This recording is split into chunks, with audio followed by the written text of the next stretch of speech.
Three words: leadership, business, and community. These are three things that I live by pretty much my whole life, that my parents instilled in me. So as of recently, as I was starting to become a young adult, I fell into the purpose of giving back. So I founded my nonprofit organization, Sanders Hand. Hello, hello, all those beautiful faces. How we doing? How we doing? Stephanie checking in with another episode of Class Disruption. And today is the day before Thanksgiving, and it's been a couple weeks since I was able to get a video out. My excuses, I've been teaching, doing my teacher thing. It's grind time. This that season where, at least for me, it's like it always kind of like it gets real hard. The year starts to wear on you. You start to think back, you're like, oh, am I doing enough? Especially, with the distance learning and the hybrid learning going on. So I wanted to get on here and I just wanted to say thank you. Thank you for tuning in. Thank you for leaving your comments, both those of love and support and those pushing back, those with criticisms, those offering an alternative perspective to the one that I'm presenting. Because that's what it's all about. This is class disruption. We're not looking just for, lollipops and rainbows and unicorns. All those things are all very nice. Sometimes you gotta cause a little bit of disruption to really sort out through the thoughts and get those best things, right? Not just disruption for the sake of disruption, but really like to get those best answers. And that's what I want this space to be all about. So thank you guys for tuning in. Thank you guys again, like I said, for sharing your comments, your thoughts, and let's keep this conversation going. Let me know who you want to see on here. Let me know what issues you want to talk about. Let me know if you want to come on here and share something. And in that spirit, today I want to share with you a conversation I had with Sebastian Sanders. He's an entrepreneur and a philanthropist, and he started a nonprofit company called Sanders Hand. And they serve communities from Kentucky to Texas. They have programs that are both in the schools and in the communities. They've supported thousands of kids, and they're really making that difference. And at Class Disruption, those are the things that we like to highlight. Yes, government action is good, funding, right? We want top down that works, but that real energy and where that change is ultimately going to come from and that sustainability is from the grassroots and from the bottom. And not only that, but Sebastian's energy is just super infectious. And like I said, this is that grind time of the year, so we could all use that little extra, that little something to help us rest up, revitalize, and get back out there and push through these last few weeks before that Christmas holiday that we got coming up. So make sure you check out Sebastian. He has sandershand.org. He's on Twitter. All those are linked in the description down below. Give him a follow. Go show him some love. And without any further ado, let's get Sebastian in here. Sebastian, how you doing? I'm doing good. How about yourself? I'm doing good. I'm excited for this conversation. I was just mentioning, I was like, I know we met on Twitter and you were Yeah, saying something I was loving. I can't yeah, remember what it is, but I'm going to go dig up the tweet and yeah. I'll like put it to the intro in this. But other than that, I don't know much about you. So like, who are you? What do you do? Where are you from? Like, what are you Yeah. all about? Yeah, for sure. So my name is Sebastian Sanders. I'm originally from Houston, Texas, born and raised. I went to school in San Antonio, Texas. Got my bachelor's in business management from the University of Texas at San Antonio. So I was there at 2015, graduated last year, and I recently relocated up here to Oklahoma City, where I work for PepsiCo as a district sales manager. So that's more, my professional career and whatnot. So me, I think two words to describe me is leadership. Well, three words: leadership, business, and community. These are three things that I live by pretty much my whole life, that my parents instilled in me. So as of recently, as I was starting to become a young adult, I fell into the purpose of giving back. So I founded my nonprofit organization, Sanders Hand, back in 2017. Just really wanted to do something simple. I didn't really want to do a nonprofit because I didn't know how. I just wanted to do like a donation drive or just give out some backpacks. Okay. But then I realized there's a huger need, or a bigger need, I should say, in my community, being an African American male, and I had a different responsibility that I felt I had to give back to my people, and it just took off faster than what I expected. The organization blew up. We had a lot of success, and that branched off into a lot of other different things. Where I became a speaker. This year, I published my first book on how to, start your own nonprofit organization, and so it's just been a blessing to see myself grow, but also work with so many different people and help change the lives across the world. We've been blessed to serve roughly over 3,000 kids. We have annual scholarships, and it's been a blessing, for me to kind of fall into my purpose and just live the life and manifest everything that I wanted to be. community and just, be able to just help others change their circumstances. It's just, I just can't say it enough. Awesome. I love that. I love that. I feel like that vibe is like between somewhere like that you made it happen, but at the same time, it feels like everything's working out the way it's supposed to be, like somewhere right between there. Yeah, And I exactly. feel like, I'm catching you at the right time because I actually just started a nonprofit organization myself. Mhm. It's just like because I'm a teacher, so it's kind of like for my classroom, like a nonprofit LLC that I'm trying to like run things for my classroom. Like, I have a GoFundMe up right now, so I'm gonna have to get a copy of your book. Yeah, for sure. We'll get you a copy. And check that out. Okay, so it's called Sanders Hand. Yeah, And you were same. mentioning that you guys do different types of scholarships, giving back to the community. And so do you have like a particular mission statement or like a particular types of programs that you look to invest in like schools, after school programs? Like tell us a little bit more. Yeah, so Sanders Hand, so we're a 501c3 nonprofit charity. So we have two active programs, education and community. They are both dedicated towards empowerment, innovation, and diversity. So, the idea behind our programs is to teach, our students and parents, professional skills that goes untaught inside the classroom. Our biggest thing is preparing our future generation of leaders for success, one student at a time. So through education, we teach a series of things under our curriculum called Define Success. Personally, how do you define success? Because granted, growing up as a student in middle school and high school, I think success is often defined as money or fame, and our kids really can't tell the difference, and it's kind of hard for them to grow up and not really know what does success truly look like for me. And so for us, we want to be able to teach you that through our workshops and our seminars. So it's a 6 to 8 week leadership camp. You go through our camp. It's very hands-on. It's not so where you kind of getting papers every week or doing PowerPoint presentations every week. No packet pimping. Yeah, no, none of that. I want to be able to make it have fun, because when I was coming up, if I had to get papers in an extra curriculum class or an after school program, I necessarily didn't want to do it. You're going to lose me within 5 minutes. So you have to think of yourself as a student. How can I make this fun for them? So we teach entrepreneurship skills, financial literacy, professional etiquette, leadership, entrepreneurship, and then we cultivate that through the community program, through partnerships, volunteering, and donating. So since its founding, we've been blessed to serve roughly over 3,000 youth. And one of the main things that I like to focus on is our high minority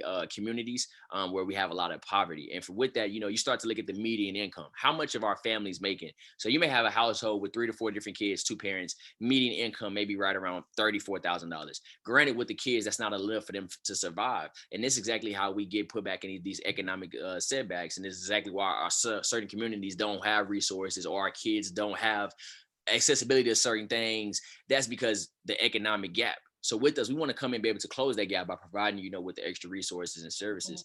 So saying it's been a huge part of my life. It would always will be, no matter if I'm working for a company or if I'm being an entrepreneur. It's something that I hold truly to my heart, because granted, I had my parents coming up, but I was in classroom with a lot of my friends who didn't have both parents at home. So they had to kind of be the dad or the mom at times, and they had to grow up fast. So they kind of missed out on certain things of childhood that they wish they could have had, where they could learn and they could make mistakes. They couldn't. And so, I always wanted to be that big brother, and then bring in women into it and be that big sister for them, because our kids need us regardless of what's going on, especially in time like this.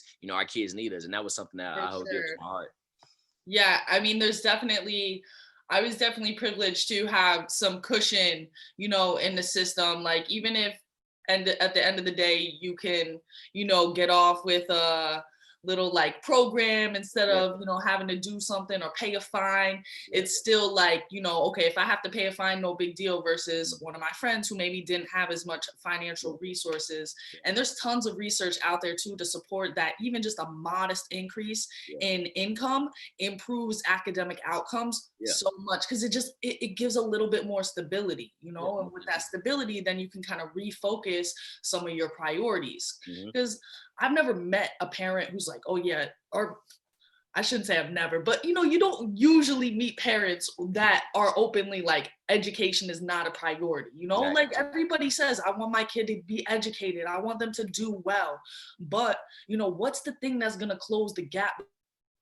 You want something and saying you value it, to being actually able to have the conditions where you can do that. I was watching too the other day, a video, what's his name, Nipsey Hussle. He was saying the whole thing about survival mode and all that. So But you sound like you got a lot more going on too, because Sanderhand, that's your baby. That's something you're always gonna cultivate. But you was talking about being a speaker. You're talking about, like. So tell me more. What else? What else is going on in the scene for Sebastian? Yeah. So I would say as of recently, I kind of launched into the I wouldn't say the personal aspect, but more of the business aspect of me as a person. Community is all Sanders hand, the business aspect. So as of recently, we launched SJS Enterprises, which is a multifaceted enterprise firm where it's different, where I have different programs and different services that fall under one umbrella. And it's cultivating business and community. So it's pulling Sanders hand and it's pulling the business all into one. So that's something I've launched as of recently. We just recently got our LLC for that. So I'm excited and I'm happy to kind of go into 2021 with that. And so when I started Sanders Hand and I started to speak at different schools, that kind of led into me becoming a speaker. And the funny thing is, and this is crazy how I wanted to be a rapper in the beginning. I love Pac, I love Nip, I love all West Coast music. I was just listening to Nas. Like I was in the car and I was like, let me throw on like a Nas radio on Spotify.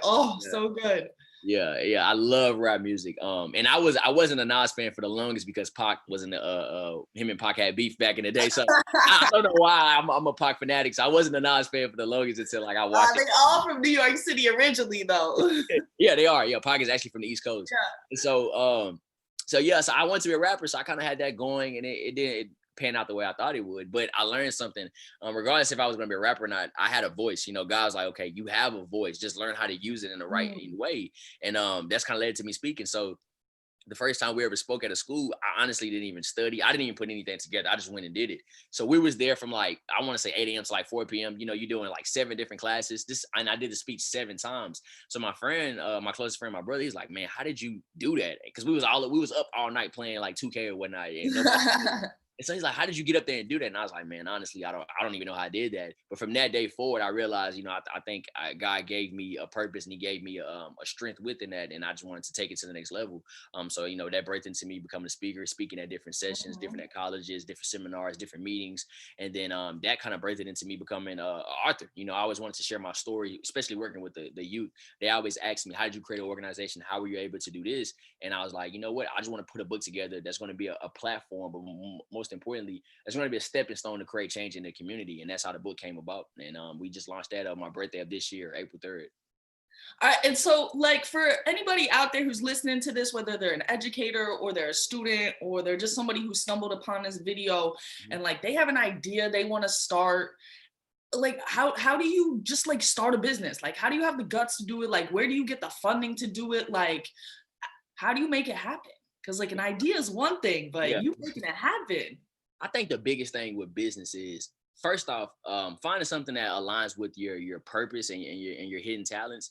And I think that's important. But what's also as important is finding a need in the community, right? I think some of us, we create businesses because we want that product. But in reality, what can you bring to the table that's going to not only sell, you want to make money, but also you want to be able to change lives. And I think this year, sitting back and watching a lot of businesses go under, and it's heartbreaking to see, but it's also, it triggers the mind of a person like, okay, I have to create something that's essential to my community, to my society. So when I say that, I think the biggest things when you're starting a business is that's going to address a problem. And if it's not, that's okay. Sometimes you can create something that just booms, that's just how life is. Everything doesn't always have to address a certain need or a niche. But moving forward, as we build towards a greater society and a greater community, if I'm wanting to start something, I need to figure out how is going to address the need and get into a certain niche. And also it has to align with my purpose, because we often get into stuff because it's money motivated. We may see so-and-so make $1 million off of a product, but you have to realize that's their story. Your story is going to be different. All of our stories are written different. God didn't plan your story to be just like the other person's story. So you can't try to mimic that success.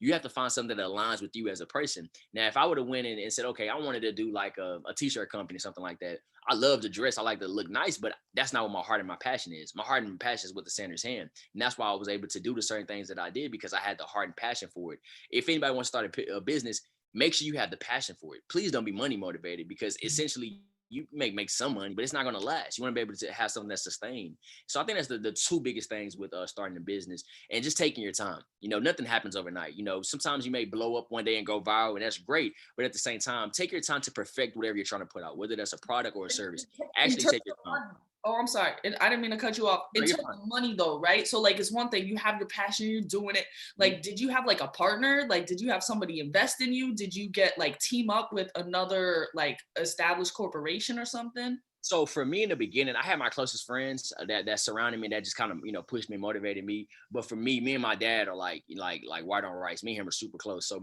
seeing him be a businessman growing up as a kid, everything I wanted to do as a business person now I have to go through him first. I don't have to, but I feel like I just have to get his advice. And so he give me the ins and out about everything. So he was there from day one. Him and my mom kind of pushing me along the way. But for me, I think I was so strong-headed and wanted to be independent because I wanted to learn everything. I like somebody helping me, but at the same time, I feel like if I can learn everything now and make all the mistakes I can, I will be a great person in 10 years from now in my profession. So I kind of Mhm. was, kind of just going the independent route. But one thing that I did do was I spent time working with a lot of organizations, a lot of businesses where I was just a volunteer. They didn't even know I had an organization. I was just there, quiet, trying to soak up so much game as I can. You never want to be Okay. the loudest person in the room. You always want to sit back and evaluate. So that was my thing. And then I started to, develop some mentors, people who came along the way who helped me and gave me some hidden gems. And that kind of propelled me to what I was. But for me, I think you got to surround yourself with people who want to see you win. My friends, he's a photographer and he did video. He could have got paid thousands of dollars to go to schools and travel with people. He was just waking up at 6 o'clock in the morning with me. Mind you, we're college students at the time. We may have class at 10, but we're up at 6 going to speak at schools because they want to see you win and they believe in you. And I think that meant a lot. If I didn't have that support, I don't know how we would have ended up, not only from my family, my friends, but I was a college student at the time. So I had the whole school support and I had a lot of people coming out and volunteering with me. So I think that's what took me to the next level. And I think you have to have that in business. If you have people around you doubting your beliefs and saying, I don't think this is going to work, that's essentially going to soak into your brain. You're going to doubt Right. yourself. And you are who you hang around. If you hang around 5 millionaires, you become a Yep. six. That's my Okay. theory. Okay. Yeah, and I think too, like it's that thing. It's like, okay, rapping wasn't working out, but you didn't get down on yourself. You weren't like, oh, like Yeah. whatever, go off and do something totally. You just kept working the process, and then what do you know? Those exact skills that you were practicing all those years with let me come up with some lyrics real quick. I gotta Yeah. keep the crowd going. I gotta fill in the space, Yeah. and it's all just coming back Yeah. into this whole other thing, which is almost essentially just like rapping up here Yeah. rapping. Yeah, it essentially is. You're not lyrically rapping, but it's kind of like rapping poetry. When you speak, you have to put it together and you have to, practice it and perfect it. So it's kind of like rapping to an extent. Now, I don't think I'm gonna get away from the rapping. I do want to do something with rapping, whether that's, helping the kid chase their dreams or something like that. I think it'll always be a part of me. I just don't think I'd be the one on the mic, Okay, okay. rapping. I was gonna say, when we gonna catch that, album one of these one of these days? That's gonna be the next thing. What's crazy is I'm actually working on a speaking album where I'll be speaking on beats and things like that. So I'm working on that Okay, for next cool. year. Like So I'm spoken excited. word vibes. Yeah, sort of like that. Sort of like that. Yeah, I'm Okay. aiming for something like that. I want to be able to bring it to the people. So, and I think that's a great way to bring the word to the people. So, I'm working on something like that. All right, awesome. Any other projects you wanna hint to us that are coming out? So that's something that's in the works for next year. And I think we're working on a short film. I want to create a short film about just growing up as a young black male and kind of painting the picture. So that's something that those are two projects that I'm working on for next year. I don't know which one to come out first. We're starting to make progress in both, but I think it all does depend on timing. So I'm excited for both of those to come out. We have a bunch of more scholarships coming out. We got sponsoring the family for Christmas this year. The book will be remastered for next year. We may add some more chapters into it. So it's a lot of different things that I'm planning for next year. Yeah. I'm excited. And so where's the best place to follow you? I mean, we're connected on Twitter. Is that like your main thing, or you have other social media pages that you Yeah. like to use?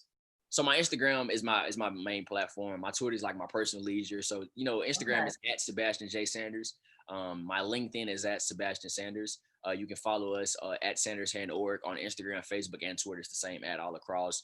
You can visit the website at sandershand.org, or you can visit my personal website, sjs-enterprises.com. All right, we're gonna get all those links down below. I'm gonna get connected with you on Instagram because I do a lot of stuff on there too. And Oh yeah, when I we can put this definitely do. out, Yeah, we'll have to do something on there. yeah. So, is there anything you want to leave the people with? Some words of advice, inspiration? Yeah, I just want to say, throughout everything that's going on, I think it's a great time to look at it like this. Don't look for change, be the change. Find something that you can get behind and just prepare forward. And my biggest thing with it is reach back and pull up. I think a lot of us get to a certain level of success and we get out of touch with reality. We feel like we're so far away from what's going on. At the end of the day, you want to be able to leave this world with the impact. Now, that's how much money I have, how many resources I have, how many degrees I have, how many job titles I have. I want to be able to leave here and say I've changed 1,000 kids' lives for the better. And I think a lot of us can do. I think each and every one of us can do the same. Maybe not in the same extent, but you can do something where you can touch somebody else's life and do that. So, if I can leave anybody with that, man, don't look for change, be the change, reach back and pull up and just chase your dreams. Manifest what you want. When I was 17 or 18, I can't remember, I was working at Wendy's in high school. And so I had a manager. He was a cool dude, but he had this nice car. He was like a real fly dude. And I was like, man, why are you working here? He's like, I just graduated. I got my business management degree. He's like, I just got this job. 2 weeks later, he got a bigger job at another company. I knew he was going to leave. I didn't think he would stay. But just seeing that, I was like, man, I told myself, I want this, I want that, I want this, at that age. 5 years later, I didn't notice it until like a couple weeks ago. I was like, wow, I really manifested what I wanted when I was working at Wendy's. Just a kid in high school who was ready to chase his dreams. Anything is achievable in this world. You just have to believe in yourself and go out and get it each and every day. And regardless of what's going on around you, regardless of where you come from, God has a plan for you. He has a purpose for you. And if you can outlast that, if you can fight that fight and get out of it, he'll beat you on the other side. And I truly stand behind it. And I believe that. And I think many are called, but few are chosen. So many of us are called to do our mission, but few of us actually go and actually do our mission because of what's going on around us. And if you can just separate yourself and get into a zone where you focused and you're laser focused and you're ready to achieve it, anything is possible in the world. Well, I'm fired up and ready to go. I mean, it's past my bedtime normally at this time, but I feel like I'm about to go do something big tonight. Yes, ma'am. It's been an absolute pleasure talking with you, Sebastian. And yeah, I can't wait to see what comes of this and hopefully talk to you again soon. Oh yeah, we definitely will. Thank you so much. Whenever you're ready, you just let me know. I'll send you all the links to my Instagram, and we'll make sure we stay in contact. Oh yeah, for sure.